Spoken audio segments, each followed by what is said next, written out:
2021 T twenty বিশ্বকাপ চলছিল Oman ও আরব আমিরাতে। আমি সেটা কাভার করেছি। ওমানে একটা ম্যাচ শেষে, খুব সম্ভবত ম্যাচটা ছিল পাপুয়া নিউ গিনির বিপক্ষে, ম্যাচ শেষে মাহমুদুল্লাহ রিয়াদ প্রেস কনফারেন্সে আসলেন এবং বললেন যে তিনি পেইন কিলার নিয়ে খেলেন, এবং এরপরেও আমরা অনেক লেখালেখি করি বা সমালোচনা করি। এটা নিয়ে অনেক কিছুই বলেছেন, অনেক রাগ আক্ষেপ ক্ষোভ ঝেড়েছিলেন।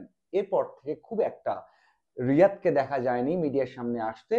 এরপরে নিজের কাজই করে গেছেন।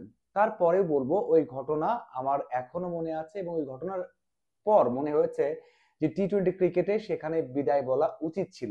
টেস্ট কেউ বিদায় বলেছেন, হয়তোবা ঠিক সময় বলেছেন, কিন্তু এই যে ওডিআইটা অবশেষে বিদায় বললেন, একেবারে ইন্টারন্যাশনাল ক্রিকেটকেই বিদায় বললেন। এটা নিয়ে অনেক কথা হতে পারে, আলোচনা হতে পারে, তবে শেষ পর্যন্ত আমরা এটাই বলতে পারি যে পঞ্চ পাণ্ডবের একজন হয়েছেন।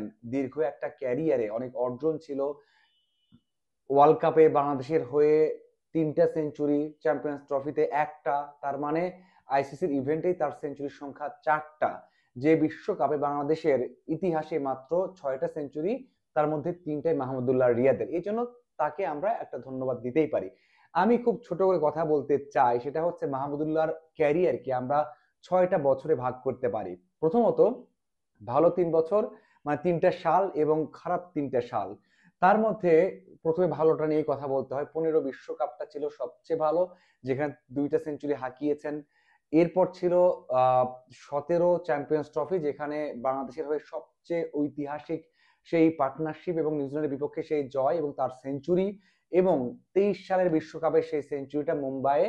এই 3টে বছর কিন্তু মাহমুদুল্লাহ রিয়াদের দারুণ গেছে। হ্যাঁ, সিরিজেও কিছু সাফল্য আছে, বল হাতেও সাফল্য পেয়েছেন, কিন্তু এই 3 বছরকে আমরা আলাদা করে বলতেই পারি, এবং মাহমুদুল্লাহ রিয়াদের ক্যারিয়ারে আমরা একটা ধন্যবাদ দিতে পারি এই 3 বছরের জন্য।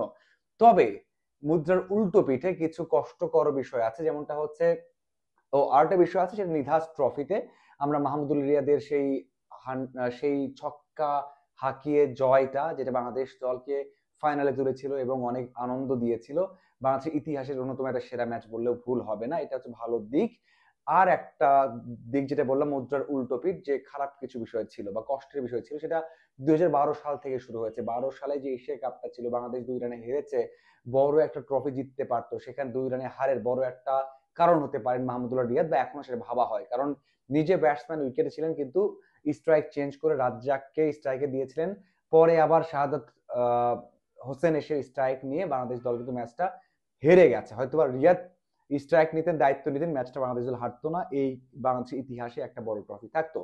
এরপর যেটা হচ্ছে সেটা 2000, বলতেই পারি আমরা যে 2016 সালে টি-টোয়েন্টি বিশ্বকাপ, যে বিশ্বকাপে বাংলাদেশ দল ভারতের বিপক্ষে হেরেছিল মাত্র 1 রানে। 3 বলে 2 রান দরকার ছিল, সেই যে বাংলাদেশ দল সেটা কিন্তু করতে পারেনি মাহমুদুল্লাহ রিয়াদ এবং মুশফিকের জন্য। এই বিষয়টা বাংলাদেশ ইতিহাসের অন্যতম একটা কালো অধ্যায় বললে ভুল হবে না।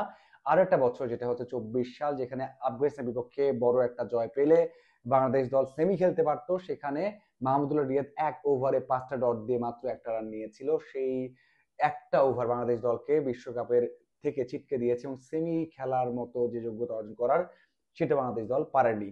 এই 3টা বছর আমরা বলতেই পারি মাহমুদুল রিয়াদকে অবশ্যই প্রশ্নবিদ্ধ করে রাখছে। এখন একটা বিষয় আসা যাক, যে এই যে ফেসবুকে স্ট্যাটাস দিয়ে কেন অবসর নিচ্ছে, এই প্রশ্ন অনেকের থাকে।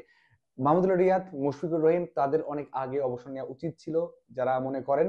এবং সাম্প্রতিক সময়ে অনেক কথা হচ্ছে, যত বেশি ডিলে করতেন তত বেশি কিন্তু আলোচনা সমালোচনা হতোই।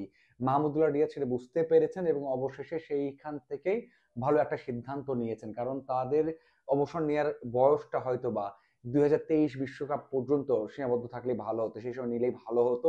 এর জন্যই যত দ্রুত সম্ভব অবসর নিয়ে, ম্যানেজমেন্টকে ফ্রি করে দিয়ে, বিসিবি কে সিদ্ধান্ত নেওয়ার ইজি করে দিয়ে, এবং সমর্থকদের সেই আলোচনা সমালোচনা থেকে দূরে থাকতেই এই সিদ্ধান্ত নেন, এবং ফেসবুকে মাহমুদুল্লাহ রিয়াদ মুশফিকের মতো এবং তামিমের মতো অবসর নিয়েছেন। তামিম যদিও এক জায়গায় প্রেস কনফারেন্সকে অবসর নিয়েছেন, পরে ব্যাক করেছেন, পরে আবার সিচুয়েশন দেখে বিসিবির কথা চিন্তা করে বা দ্রুত বিদায় নেওয়ার চিন্তা করে ফেসবুকে স্ট্যাটাস দিয়েছেন। এই হচ্ছে অবস্থা। আপনার কি মনে হয় মাহমুদুল্লাহ রিয়াদের বিদায় নিয়ে? অবশ্যই জানাবেন।